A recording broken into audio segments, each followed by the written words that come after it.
تو اس میں جو صوفیہ پر اعتراضات ہوئے بڑے بڑے علماء پر، فقہا پر، اور جس نے کیے کہ انہوں نے دیکھو ذرائع دو ہے، علم الیقین، عین الیقین، حق الیقین۔ اجماع ہے کہ عین الیقین اور حق الیقین حاصل جس کو اس کو صوفیہ کہا جاتا ہے۔ یہ راز کس پہ کھلے؟ صوفیہ پر۔ اکابرین امت سب مانتے ہیں۔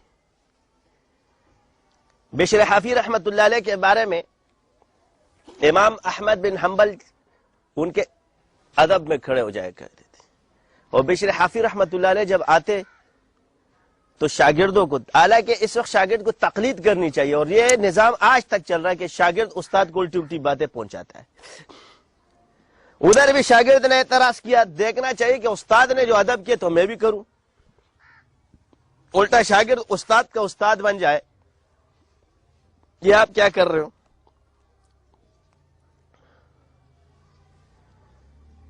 تو انہوں نے فرمایا کہ ہم اس کا ادب اس لیے کرتے کہ ہم نے پڑھا ہے کہ یہ چیز ہے اور اس نے کھایا ہے۔ تو اس نے کہا حضرت میں اس سے ایک سوال کرنے جا رہا ہوں، کہا مت پوچھ پچھتائے گا، مت کر مت پوچھ پچھتائے گا۔ نہیں میں جا رہا ہوں۔ وہ چلے گئے، کہا حضرت اگر دھیان ہٹ جائے نماز کے اندر اور دل کا رخ کہیں اور چلا جائے تو ایسی نماز کو کیا کیا جائے؟ تو بشر حافی رحمت اللہ نے جواب دیا، ایسا دل سینے سے نکال کر باہر پھینک دو جو اللہ کے سامنے کھڑا اور اس کا رخ کہیں اور۔ تو عمل کرنے والوں کی زبان میں تاثیر ہوا کرتی ہے، تو اس پہ لرزہ طاری ہو گیا، بھاگ گیا۔ اب سوال میرا یہ ہے کہ جب یہ کھایا ہے تو اس کے پاس علم ہے تو کھایا ہے نا، تو کیفیت کا درجہ اللہ نے بلند کیا ہے، اور یہی چیز صحابہ کو حاصل تھی کہ ان کو کیفیات پہلے نصیب ہوئی اور بعد میں یہ چیزیں نصیب ہوئی۔ تو اب سوال یہ کہ ہم یہ کہتے ہیں کہ کیا حضور صلی اللہ علیہ وسلم کی جو پوری زندگی وہ نمونہ ہے یا صرف بعد والا نمونہ ہے؟ تو جواب ہے کہ پورا نمونہ۔ تو غار حرا میں تو آپ علیہ السلام نے جو ذکر اذکار کیے اس کا کیا کرو گے؟ تو اس سے میں آپ کو بتاتا ہوں، اس سے ترتیب بتائی جا رہی ہے آپ کو۔ کیا بتائی جا رہی ہے؟ ترتیب یہ ہے کہ اس سے چلہ کشی ثابت ہوتی ہے۔ چلہ کشی کا عام مفہوم ہے کہ تنہا ایک جگہ بیٹھ کر ذکر کرنا، کتاب نہیں پڑھنا، توجہ اور دھیان کے ساتھ اللہ کا ذکر کرنا، یہی رسول کی سنت ہے، اس کو کہیں گے چلہ۔ وہ 7 دن کا ہے تب بھی چلہ کہلایا جائے گا، وہ 1 دن کا ہے وہ تب بھی چلہ کہلایا جائے گا، اگر وہ 40 دن کا ہے تو تب بھی چلہ کہلایا۔ چلہ بمانے اس چیز کے حصول کو حاصل کر لینا۔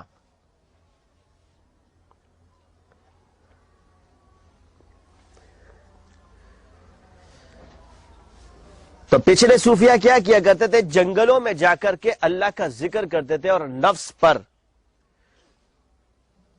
بعد میں ان پہ جو علوم کھلتے تھے تو وہ آ کر امت کی خدمت کیا کرتے تھے۔ یہ طریقہ بعد میں یہ ہوا کہ چلہ کشی چھوڑ دی، ڈائریکٹ وہ اسباق شروع کر دیے گئے۔ اس سے کیا ہوا؟ یہ دوسرا مرحلہ تھا، یہ پہلا مرحلہ تھا۔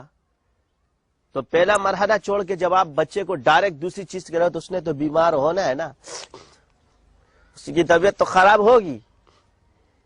ایک بچے کو جب 1 کلو کا وزن دینا چاہیے، آپ نے اس پہ پورا 1 من دے دیا تو اس کی طبیعت خراب نہیں ہوگی۔ تو اس میں قصور بچے کا ہوا یا استاد کا ہوا؟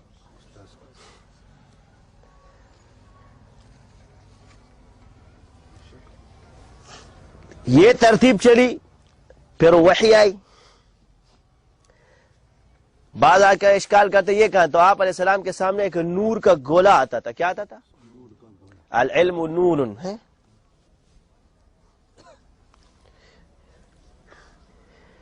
وہ نور کا گولا پھر جبرائیل بنا۔ اور پھر جبرائیل نے سینے سے دبایا اور علم، تو رسول کا علم سینہ بسینہ. آپ اس علم کی تردید کر رہے ہو، اس لیے میں اس پہ دلائل دے رہا ہوں. آج کل اس کی تردید کی جاتی ہے.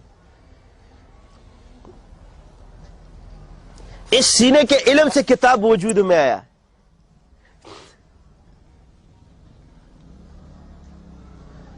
یہ صفت ختم نہیں ہوگی، کیونکہ آپ علیہ السلام کی امی کی صفت جاری رہے گی.